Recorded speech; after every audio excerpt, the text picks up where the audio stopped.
अरे Hello, hi, I'm right here. Hi, hi. Hello, my name is Maya Sheikh. I'm from PTI.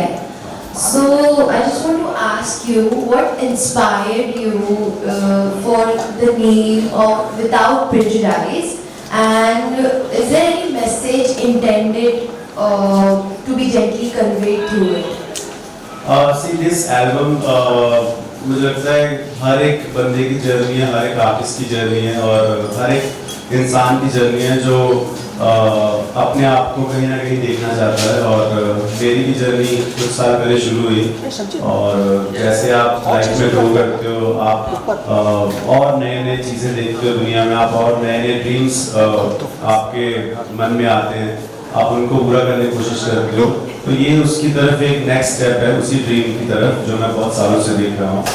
और इसका जो नाम है ये मेरी डेली लाइफ से बहुत रिलेशन रखता है। और क्योंकि जब आप एक वर्ड बहुत बार सुनते हो अपनी लाइफ में, अगर आप इसके मीनिंग तक जाओगे तो आपको समझ आएगा इसका मतलब क्या है। इस वर्ड का वो गूगल के ऊपर लिखा हुआ है और आप वहाँ से पढ़ सकते हो। सो ये आई थिंक अगर आपकी लड़कों के लिए जिनकी गर्लफ्रेंड है, लड़कियों के लिए जिनका बॉयफ्रेंड है, वो आपको नाम बार बार याद रहता है। ऐसे ही ये मेरी गर्लफ्रेंड की तरह मेरा नाम मेरे पीछे पड़ा हुआ था, विदाउट प्रेजुडिस, जो मैंने अपनी एल्बम में दे दिया नाम। तो ये अब मेरी गर्लफ्रेंड नहीं, अब आप सबकी होगी, इसको एंजॉय करो।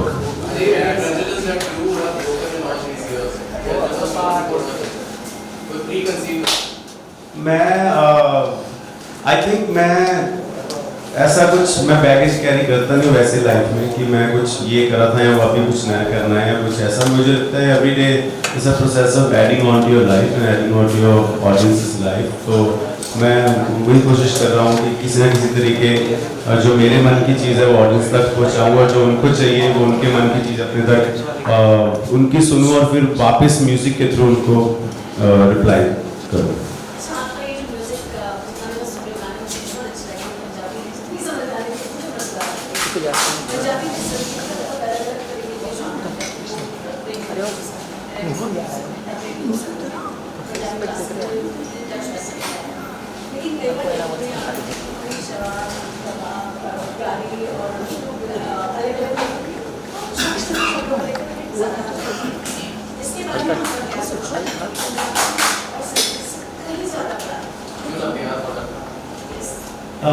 आई थिंक जिस तरीके की आप लाइफ जीते हो आपको उस तरीके का म्यूज़िक पसंद आता है। क्या पता आप उस तरीके की लाइफ जी रहे हो जिस तरीके के आप गाने सुन रहे हो, या जिस तरीके के गाने सुन रहे हो उस तरीके की लाइफ जीना चाहते हो। तो गाना जो है वो सबके लिए बनाया जाता है, उसकी ऑडियंस उसको पिक कर लेती है। और अगर किसी को गाड़ियाँ पसंद है या किसी का मन करे इस गाने को सुनने के बाद गाड़ी लेने का, या जो मैं घड़ी की बात कर रहा हूँ वो लेने का, या अपना ड्रीम पूरा करने का, तो उससे अच्छी बात नहीं हो सकती। तो अगर उसको अपनी लाइफ ब्यूटीफुल बनानी है या मेरी वीडियो देख के लाइफ ब्यूटीफुल बनानी है, मेरे जैसा कुछ करना है या किसी भी और आर्टिस्ट जैसा कुछ करना है, वो गाने में से अच्छी चीज़ क्या उठानी है वो उसके ऊपर डिपेंड करता है। गाना तो एक गाना ही है, ऐसे तो अभी सब पुष्पा बन के नहीं घूम रहे हैं। हाय गुरु, यू आर राइट हियर। अब अब तक इतने सारे पंजाबी गाने आते हैं और बहुत सारे मतलब पंजाबी म्यूजिक ही डोमिनेट करता है सबकी प्लेलिस्ट को एक तरह या दूसरी तरह से। एंड आपकी खुद की जर्नी भी वैसी रही है, बट इसके लिए टैग जैसा यूज किया गया है कि it's your fearless music journey. It describes your fearless music journey. आपने बताया कि शब्द का क्या इम्पोर्टेंस है इसके एल्बम में, लेकिन आपको क्यों ऐसा लगता है या आपके हिसाब से why does this stand out from your work earlier and overall सारे के सारे एल्बम्स जो बाहर हैं? इट्स जस्ट आप दिवाली के ऊपर अपने घर को रंग नया करवाते हो, आपका घर स्टैंड आउट करता है उस दिन, करता है ना, घर तो वही है ना। तो सेम एक आर्टिस्ट की जो लाइफ है, आर्टिस्ट की जो जर्नी है, आर्टिस्ट वही रहता है। जैसे जैसे समय बदलता है, जैसे जैसे टाइम बदलता है, जब आर्टिस्ट को नई चीज़ों की नॉलेज मिलती है, जब आर्टिस्ट एजुकेट होता है, जब आर्टिस्ट अपने आप को और एक्सप्लोर करना चाहता है, तो वो नई जर्नी की तरफ बढ़ता है। सो सेम मैंने अभी मेरी फर्स्ट इंडिपेंडेंट जर्नी है, मैं अभी इंडिपेंडेंटली काम कर रहा हूँ वार्नर म्यूजिक के थ्रू। सो आई थिंक जब आप अपनी जो जिस प्रॉपर्टी के ऊपर काम कर रहे हो, जो आईपीस क्रिएट कर रहे हो, उनको प्यार से बनाते हो ऑडियंस के लिए, तो वो आर्टिस्ट का काम तो सेम ही है, वो उसमें कुछ मैंने ये नहीं करा कि अब मैं हवा से उड़ के आ रहा हूँ गाना देने के लिए। मैंने गाना फिर स्टूडियो में बनाया है, अपनी उसी फीलिंग के साथ बनाया है। इट्स जस्ट अभी ये इंडिपेंडेंट है, ये मेरा जो मन में कोई चीज़ें थी वो भी मैंने इस एल्बम में डाल दी हैं, साथ में कमर्शियल एंगल को भी नजर में रखते हुए। सो ये घर वही है, थोड़ा पेंट नया हो गया, थोड़ा फ्रेश हो गया है।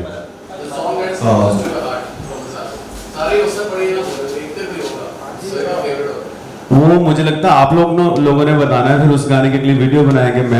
मैं तो क्या बताऊंगा, आप बताओ अभी कौन सा गाने की वीडियो बनाए? कत्ल की, चलो कत्ल की वीडियो बनाते हैं।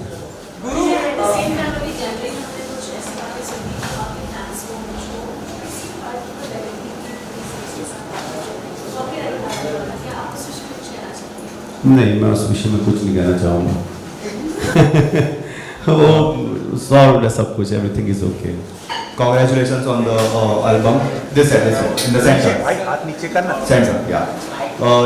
You are known for your experiments in the albums. You always do experiments. You try new things. Is there anything particular track on this album where you pushed your boundaries or experiment? I think that's Galla Bata and Sira और जाने मन, ये 3 गाने हैं, और new age भी। सो 3-4 गाने नए हैं। आई थिंक जो आप लोगों को भी जब मैं गाऊंगा, जब आप सुनोगे घर जाके, जब भी आप फ्री हो, तो आपको लगेगा कि वो मैं नहीं हूँ वो, बट मैंने स्टिल कोशिश करी कि कुछ नया, म्यूजिकली नया कुछ देने के लिए, और फ्लो वाइज नया गाने के लिए कुछ। तो ये 4 गाने हैं। गुरु, मुझे ऐसा लगता है कि बहुत ही हैंडसम चेहरा है आपका, बहुत ही लगता क्यों है भाई, है आपने ज़्यादातर गानों में अपने फेस को कवर किया है, एंड ऐसे लाइक पीछे जो पोस्टर है उसमें भी आपने कवर किया है, तो कोई खास वजह? नहीं, 5-6 पोस्टर में नहीं कवर करा, एक में कवर, 2-3 में कवर करा है। तो कोई खास वजह? लोग वहाँ जहाँ शूट चल रहा था वहाँ बदबू बहुत थी भाई, तो इसलिए मैंने जो कि आई थिंक जो स्टाइलिंग कई बार होता है, तो स्टाइलिंग वाइज कुछ आप देखो, इस बारे में बात कर रहे हो तो यही बात पहुंचानी थी। ये अगर आप मैं बिना फिर सारा फेस दिखाता हुआ आ जाता तो आप ये क्वेश्चन नहीं पूछते, तो आप ताकि आप ये क्वेश्चन पूछ रहे हो, हमने इसलिए करा है, पर इसका आंसर हमारे पास भी नहीं है। जो स्टाइलिस्ट ने बोला कि ऐसा कर सकते हो, तो मैंने बोला क्यों ना एक्सपेरिमेंट करें। जैसे म्यूजिक में 4 गाने नए करे, ऐसे लुक्स में 4 लुक्स नहीं करते है, कुछ नहीं, नॉर्मल रुमाल ही है, टेंशन नहीं है। जो ब्लैक वाला स्टार्टिंग में फर्स्ट वो ज़्यादा स्टाइलिश था, लाइक जो वो हुडी एंड पूरा ब्लैक का टाइप। हाँ, वो कत्ल गाने के ऊपर था जो, हाँ वो भी काफी अच्छा है। सांस में प्रॉब्लम आई थी बहुत जब शूट कर रहा था। आपका आइडिया था? नहीं, मेरा आइडिया नहीं था वो। मेरा विजन था कि कुछ नया करना है, बट जो स्टाइलिश लड़की है उसने ही सारा स्टाइलिंग करी। किसी ऐसी पर्सनालिटी के सामने आपको जाना हुआ अपना चेहरा कवर करके, तो ऐसी कौन सी पर्सनालिटी है जिनके सामने आप जाना चाहते हैं? जिसके मैंने पैसे देने होंगे वो कोई है नहीं। चेहरा कवर बंदा वही करके जाता है जिसके पैसे देने होते हैं, या जिसके साथ उसका कुछ ऐसा चल रहा है जिसमें वो शर्मिंदा है। तो मेरा किसी के साथ भाई ऐसा नहीं है। मैं जगह जाऊंगा तो खुले फेस जाऊंगा। वीडियो में ऐसा कर सकते हैं, पर नॉर्मल लाइफ में कोई है नहीं ऐसा। भाई मुझे पैसे देते तेरे पास आ जाऊंगा।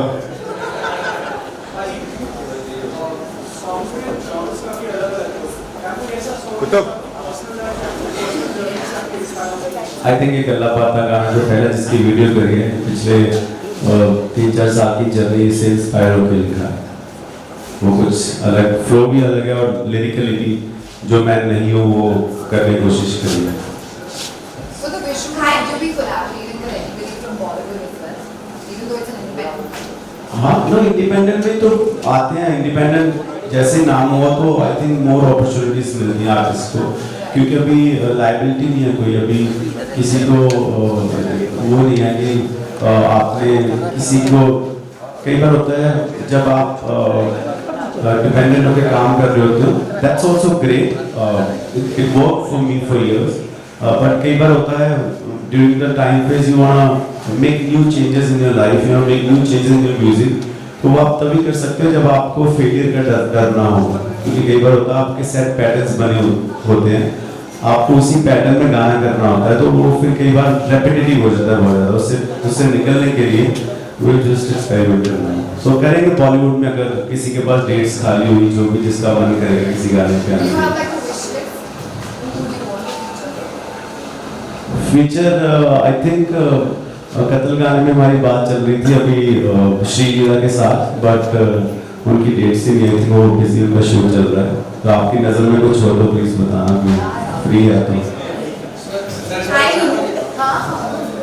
कौन है?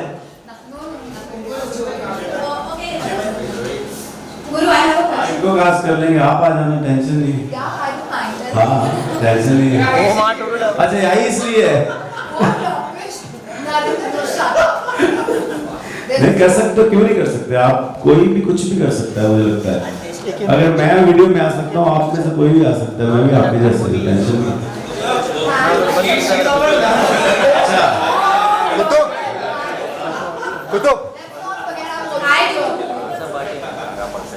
फर्स्टली पूरा एल्बम बहुत अच्छा है, स्पेशली सुरा वो डेफिनेटली मेरे एल्बम में होगा, मेरे प्लेलिस्ट में 100% होगा। Thank you. And my question is, आपने कहा कि ना फर्स्ट टाइम इंडिपेंडेंट म्यूजिक कर रहा हूँ, how is it for you doing the independent album? I think जैसे बच्चा नर्सरी में जाता है, एलकेजी में जाता है, यूकेजी में जाता है, तो उसको टेंशन नहीं होती पास फेल होने की। जैसे फर्स्ट सेकंड में जब उसको समझ आती है, तो उसको लगता है कि अब अगर मेरे मार्क्स कम आए तो लोग क्या कहेंगे, मॉम डैड क्या कहेंगे, क्लास वाले क्या कहेंगे। 10th में जाके और प्रेशर है, 12th में जाके और प्रेशर है। तो मैं अभी नर्सरी, एलकेजी, यूकेजी एंजॉय कर रहा हूँ अपनी पहली एल्बम के साथ, और मुझे लगता है मेरे को अभी it's just we are working very hard कि हम म्यूजिकल और at the same time visual wise कुछ नया दें, कुछ एक्स्ट्रा ऑर्डिनरी ऑडियंस को दें, ताकि ग्लोबल लेवल पे भी अगर हमारी कोई म्यूजिक वीडियो देखें या म्यूजिक सुने तो हम प्राउडली सुना सकें। From years we are doing, I am just contributing to that particular, आप कह सकते हो चीज़ को। हेलो हेलो, सत श्री अकाल पाजी, मेरा नाम आयुष तिवारी, मैं बजुका से हूँ। मैंने भी कहाँ से? Bazooka media Bazooka. अच्छा बजू, मैं क्या नहीं पाजी उधर मैं क्या मैं सुनया नहीं कदे पंजाब के पिंड। पाजी मैं आपसे जानना चाहूँगा, जिस तरीके से बॉलीवुड इंडस्ट्री में आज भी ट्रांसफॉर्मेशन को लेकर चर्चे चलते रहते हैं कि एक्टर्स ने एज को रिवर्स कर दिया, वहीं म्यूजिक इंडस्ट्री में भी ये दौर देख रहे हैं। हनी पाजी ने कमबैक किया, तगड़ी बॉडी के साथ, बादशाह भाई ने ट्रांसफॉर्मेशन कर लिया, आपको भी देख रहे हैं, आपकी भी एंट्री आप हाफ स्लीव्स में कर रहे हैं। ये जो ट्रांसफॉर्मेशन का दौर चल रहा है म्यूजिक इंडस्ट्री में, ये कहाँ तक जाने वाला है? ये जब तक जिसके डॉलर में जाना है पुशअप लगाने के लिए तब तक चलेगा, जब तक जिसको वेट उठाना है वो उठाएगा तब तक होगा। मैंने देखा बादशाह भाई काफ़ी स्लिम ट्रिम हो गए, हनी भाई भी फिट है पूरे, वो हमेशा से फिट है, और मैं तो ऐसे रहता हूँ, हमेशा भागता भोगता रहता हूँ यहाँ वहाँ आपकी तरह।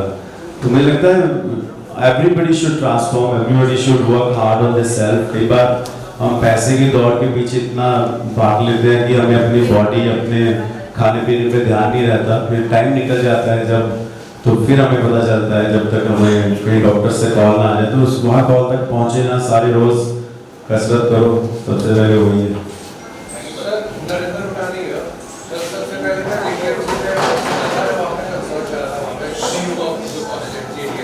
अरे वाह, अच्छा वाह,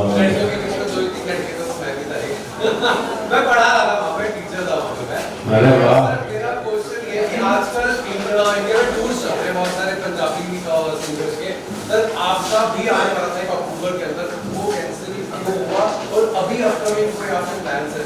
वो इसलिए कैंसिल कर दिया गया क्योंकि कैपेसिटी कम थी, लोग बहुत ज़्यादा आ गए थे देखने वाले, टिकट्स इतनी ज़्यादा बिक गई, वो 1.5 लाख का स्टेडियम में 2.25 लाख टिकटें बिक गई, तो इसलिए हमने कैंसिल करा। अब हम बड़ा स्टेडियम ढूंढ रहे हैं कोई इंडिया में मिले जिसमें हम शो करें। मुझे लग रहा है हम अहमदाबाद जाएंगे, 2 शो करेंगे, एक दिन के बाद एक दिन कोल्ड प्ले की तरह, और फिर वहाँ भरेंगे। नहीं मैं ये नहीं कह रहा, मैं कह रहा है हमारे पास 2 शो करेंगे। इंडिया से बढ़िया कंट्री नहीं है भाई कोई, इंडिया से बढ़िया इंफ्रास्ट्रक्चर नहीं कोई, हम सबकी रोटी, हम सबका सब कुछ यहीं से चला है, और इंडिया से ऊपर मुझे नहीं लगता कोई कंट्री है। आप भी घूम के आ जाओ, वापस जब बंदा अपने देश में उतरता है, जब इसकी हवा की स्मेल आती है तो मज़ा आ जाता है। और टूर अनाउंस करेंगे 2026 में भाई, तब फिर लेके आएंगे टूर। एक क्यों लेना है बांस भाई, तब तक भी अकेला ही रहेगा। बोल भाई, तब तक मैं अपनी बीवी के साथ रहूंगा, अकेले ही रहना है भाई। यही गलत फहमी तेरे को लेके डूबे। Hi, Guru. This is Riya from Instant Bollywood. Yeah. First of all, congratulations and kudos to your new album. It's fantastic. But मेरा सवाल ये है कि आपने अपने तरीके से कुछ drastic changes किए थे या proper planning की तरफ से ही आप बढ़ गए थे? नहीं, ये आई थिंक टीम एफर्ट है। ये मैंने और गुरजोत भाई ने जर्नी शुरू करी है और जिसमें हमने बहुत सारे मुश्किलों से निकलते हुए यहाँ तक पहुँचे। फिर वार्नर की टीम साथ जुड़ी, जे भाई ने गाइड करा, वैभव भाई ऑन बोर्ड आए और सारी वार्नर की टीम आगे हमारे साथ इस जर्नी का पार्ट बनी। और अकेला बंदा कुछ नहीं कर सकता, अकेला बंदा सिर्फ सोच सकता है। अगर एग्जीक्यूशन करनी है तो टीम चाहिए, और टीम भी ऐसी चाहिए जिसकी आप सुनो, जो आपकी सुने। कई बार हमें लगता है कि ये सिर्फ समय है, जो चलता रहेगा, लोग बदलते जाएंगे और याद उसी को रखा जाएगा जिसकी टीम को याद रखा जाएगा। कई बार आपको नहीं पता किसकी वजह से आप चल रहे हो, सो वो टीम ही होती है। तो मैंने सबकी सुनी और सबने मेरी सुनी और आज हमने ये एग्जीक्यूट करा प्रोडक्ट जो आपके सामने है। हाय सर, मेरा सवाल आपसे ये है कि रिसेंटली नेहा के साथ अभी स्कैम हुआ है, यू नो दैट। सो क्या कुछ कहना चाहेंगे, क्योंकि आपने साथ में काम भी किए हैं, सो ऐसा एज अ सिंगर के साथ जो शो पे उनके साथ या वो है कि असल में स्कैम, एक्चुअली उनको पेमेंट नहीं मिले एंड साथ में एम्प्लॉइज। तभी मैं हमेशा कहता हूँ शो से चढ़ने से पहले पूरी पेमेंट लो। मेरा ये रूल है, हमने ईमेल पे दिया हुआ है अपने, जब भी मैं शो करने जाता हूँ कि 40% अब आएंगे, 30% अब आएंगे, बाकी 20 अगर ना भी आए बंदा शो कराए फैंस के लिए। बट हाँ, अगर किसी के साथ ऐसा हुआ है, Neha she is great artist और आई थिंक नेहा ने बहुत इंडियन म्यूजिक को कंट्रीब्यूट करा है। और ये प्रमोटर्स को वो पता होना चाहिए कि अगर आप इस लेवल के आर्टिस्ट को बुला रहे हो तो रिक्वायरमेंट्स तो पूरी करनी ज़रूरी है। सो आई थिंक आगे किसी के साथ ना हो, so I request all the promoters कि ये मत करना। मेरे साथ तो कर नहीं सकते क्योंकि मेरा पेमेंट प्लान अलग है, जिसके साथ कर रहे हो मत करो। ये जस्ट आपको फिर उस आर्टिस्ट की ज़रूरत पड़ेगी उसी शो पे। हेलो गुरु। आजकल हम देख रहे हैं कि एआई का ज़माना है, आर्टिफिशियल इंटेलिजेंस, जहाँ पर किसी का भी गाना किसी की भी आवाज़ में लोग बना देते हैं। तो मैं आपसे पूछना चाहता हूँ कि वो किस हद तक आगे म्यूजिक इंडस्ट्री में अफेक्ट करेगा या फिर बेनिफिशियल भी हो सकता है, तो आपके इस पर क्या व्यूज़ है? आई थिंक अगर मतलब आप क्या कह रहे हो, जो बना हुआ गाना वो कोई और गा दे या नया गाना कोई बना दे किसी की आवाज़ में? आपकी आवाज में कोई गाना गा दे, अगर आपकी आवाज में अगर तो कोई, मैं स्ट्राइक मारूंगा उसके ऊपर, रोक दूंगा।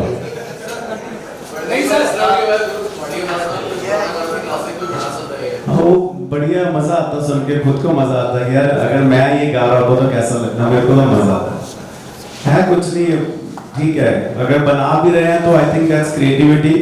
और अगर किसी और आर्टिस्ट का गाना मेरी आवाज में या मेरा गाना किसी और आर्टिस्ट की आवाज में सुन के किसी को मजा आ रहा है, गाना तो गाना ही है ना, मजा आना चाहिए, म्यूजिक लोगों तक पहुंचना चाहिए। वो एआई के थ्रू पहुंचे या हम जैसे इंडिपेंडेंट एल्बम के थ्रू पहुंचे या किसी रेकॉर्ड लेबल के थ्रू पहुंचे, गाना पहुंचना चाहिए, मकसद ये है।